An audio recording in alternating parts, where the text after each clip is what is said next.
Let's talk about the client. Now the client has mistakes as well.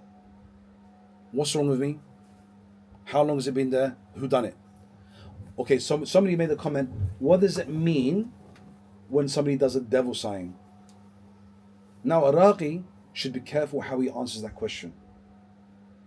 Because once you answer that question, that client is going to use that against you and attack you with it. They might not know it because they're oblivious. So a raqi has to be very careful when he talks about what? The unseen world. So you say to them, you have evil eye. They go to somebody else, like an imam. Oh, I went to this raqi. He said, I've got a devil inside of me. What did he say? He said, yeah, I have evil eye and I have devil. He's a charlatan. Does that make sense? So when you ask these questions, so there's mistakes from the client and there's mistakes from who? From the raqi. So if there's mistakes from the clients and mistakes from the raqi, where are we heading? We're heading for disaster. We're heading for disaster.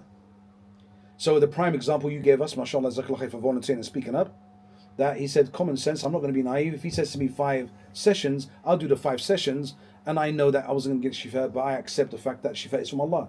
No, that's brainwashing. That's brainwashing. The shifa is from Allah from the beginning until the end, and there's no limit. They say it so many times. They stop me at the door, say to me, yeah, but how long? I said, I look at him like, I really look at him like, what are you talking about? Don't come back here, please. Don't do that. If you don't understand that shifa is from Allah, don't come here. Because what they're doing is relying on me. They're relying in the ruqyah, and the conditions of ruqyah are free. What are they? It has to be in the names and attributes of Allah, with the words of Allah, the supplications of the Prophet ﷺ, or supplications that are free from shirk.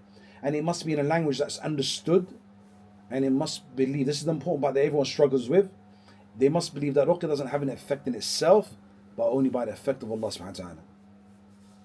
I know it seems long, right?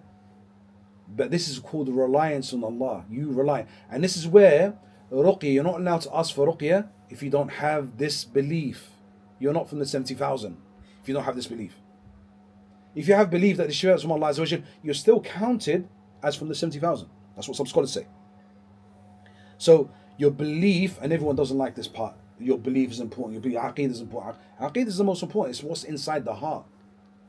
It's inside the heart. So the heart, the hadith is, when the heart is upright, the whole body upright. So it's like a light. Imagine this, a light inside the heart.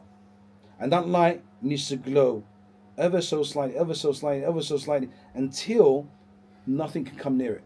And even Al-Qayyim says, the shaitan, he comes to your heart. As soon as he comes to your heart, he will get a convulsion. You see how people start shaking? See how when your hands start shaking? He will start shaking. His head will get fuzzy. He will suffer from migraine. The jinn will fall to the ground as soon as he comes and touches your heart. That's because your heart is full of a reliance of Allah Azza wa Jal. So that's important. It's really, really important.